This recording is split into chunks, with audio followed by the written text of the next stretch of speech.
I actually Gemini'd this earlier, the most famous turntable, and this showed up. AI says it all. Well, then it must be true. Go for it. Iconic, legendary, best turntable. Our listeners were to choose one single upgrade. What would it be that would give them that wow factor in sound? There's now debate because with the launch of Bedrok being such a big improvement, some people debate whether... 大家好，歡迎嚟到雅詠音響，我係 Vanessa 啦。咁咧，如果你係一個新入坑呢個 high-end 音響嘅人，咁有一個品牌你絕對係要認識嘅，就係 Linn 啦。咁佢有超過50年嘅歷史啦，咁就係嚟自蘇格蘭嘅，亦都係一路都係原產地製造啦。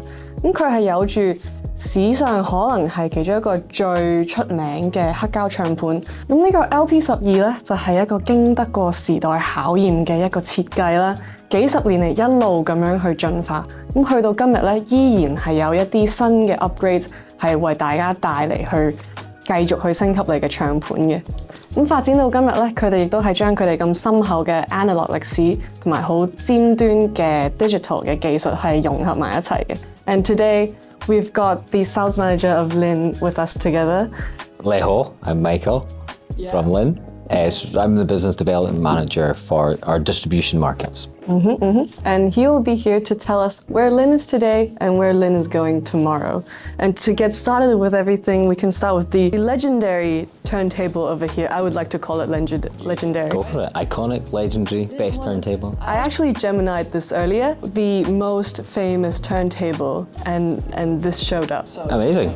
AI says it all. Well, then it must be true. I know, right? And so earlier this year, we saw the upgrade of the Keel SE, the sub-chassis. Is there anything you can tell us about this special upgrade? The previous Keel was it was our top level sub-chassis. You know, it was milled from a solid billet of aluminium. It has a honeycomb design underneath, which made it very stiff, which is exactly what you need.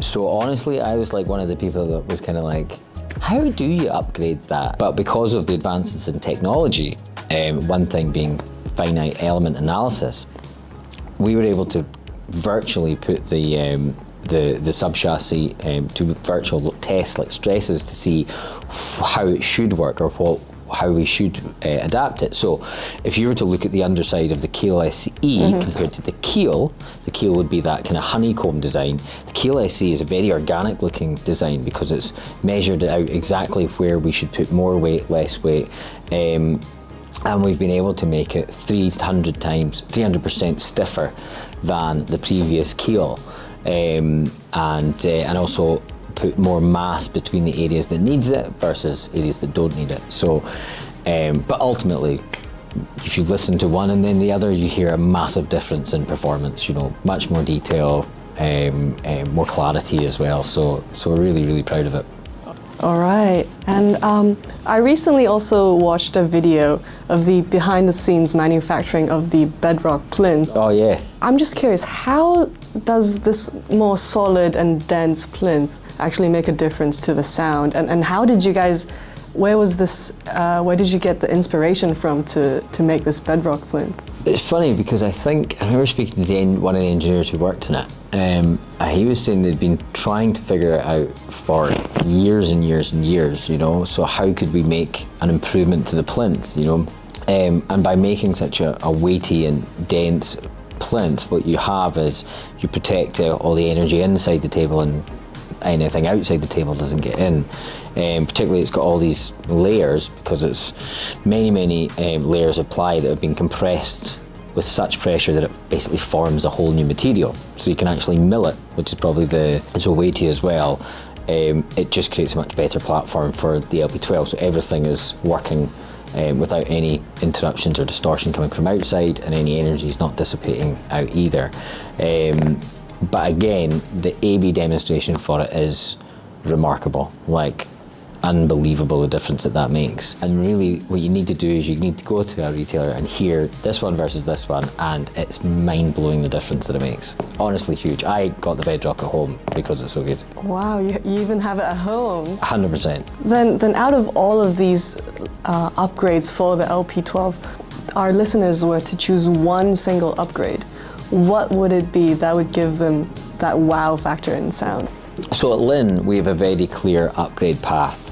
So we would say the first thing that needs to be upgraded is your bearing. So that's the basically the part that the spindle goes into, that spins. So that's the number one thing that will give you the biggest improvement. Then it would be your power supply, then it would be your sub-chassis, then your arm, your cartridge, and your phono stage would be last.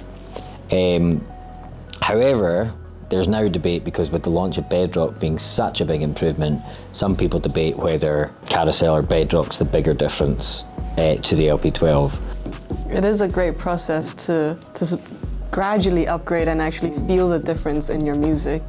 And moving on to what we have besides here, we actually have the Select DSM connected to the 119 bookshelves on the side. For someone who wants that perfect mixture of interior design, modern living, would you recommend having the Select DSM or actually going back to a more analog vibe with the LP12? I mean, I have both. Okay. Bit of a fanboy. Your first part of your question's about the aesthetics and the interior design. Exactly. If we're just talking about how they visually look, I guess that would come down to what the customer wants in their home. I think more and more people love the look of a turntable. I think it becomes almost like a showpiece. People are drawn to it. So I don't think there's anything wrong with putting a turntable in your living room. I think it looks amazing. It's actually one of the trends in Hong Kong right now. Very, very aesthetically pleasing for modern homes as well. Personally, I think either can fit into a living room. I would say that. But the other benefit of having the Linn DSM as part of your setup, whether you use a turntable or not, is space optimization. So with space optimization, the Linn specialist can find where that ideal position is, then move them back to practical position, tell the system that's what's happened, and it'll emulate the sound as if it's still in the ideal position. So you get audiophile, beautiful, detailed, spacious sound, but in a much more livable situation as well. The listener can actually place their speakers exactly where they look best without sacrificing the sound, the music. But by using space optimization, you can use a practical position and still get very close to that. And that is available in all three versions of the DSM. All DSMs, and you don't even have to use Linn speakers, so you can use any speaker. And with space optimization, how is it different from the other room acoustic treatment methods that we have? I think, one thing is like a lot of them use microphones, for example. And we looked at microphones when we first designed it and realised that actually that's quite limiting because it depends how the microphone's calibrated, depends who's using the microphone. So with space optimization, we train the retailers, the specialists, to come into your home to measure up the living room. So they put in all the dimensions, the length of the room, they put in all the materials, put in the height of the ceiling, where the listener's planning to be sitting, where the speakers either are or should be, or ideal or practical position. It takes all that information, creates an acoustic model of the room, calculates where the increased distorting energy that room creates, where that should be, removes that so that the customer's left with just the music. I see. And so one question that we actually get quite often from the customers, let's say they already had a listen with any of the previous Linn turntable with us, and they decide they do want to purchase an LP12. Good idea. And there's the Klimax, there's the Select, and also there's Magic. Yeah. Which one is for what type of customer, you would say? If they already know they like the sound characteristics of Linn.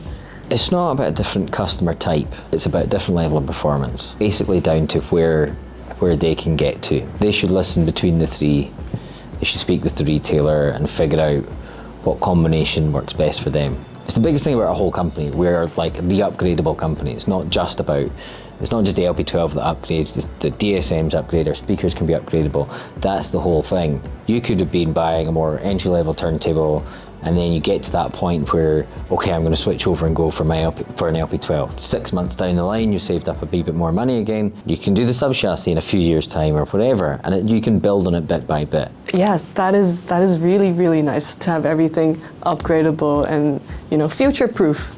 People be scared to waste money, but they know when they're buying into the Linn platform that it's an investment, that they're not going to have to chuck it away in 3 years' time to replace it. The technology is not going to go out of date. All our software upgrades are free, sort of thing, so it will get better over time. Yeah, it's just nice to know that all of this here is future-proof. It's going to be with you for decades along the way. And speaking of the future, are there any future plans or anything that you can tell us? Let me just get out the product roadmap for you. Yeah. Pull up a PowerPoint, perhaps. Our current products are bring an upgrade or a new technology to our customers or a new product as well. So if I told you, I'd have to kill you, but I can guarantee you there'll be some exciting stuff coming soon. And that's exciting stuff for our listeners as well. I've said too much. Thank you so much for your sharing today. It's nice to get so much more insight into Linn, and I'm sure our audience is also excited for what's to come. Shall we say bye to the camera together? Sure, how do you say bye in Cantonese? We just say bye. Okay, ngoy. Yeah. Bye-bye.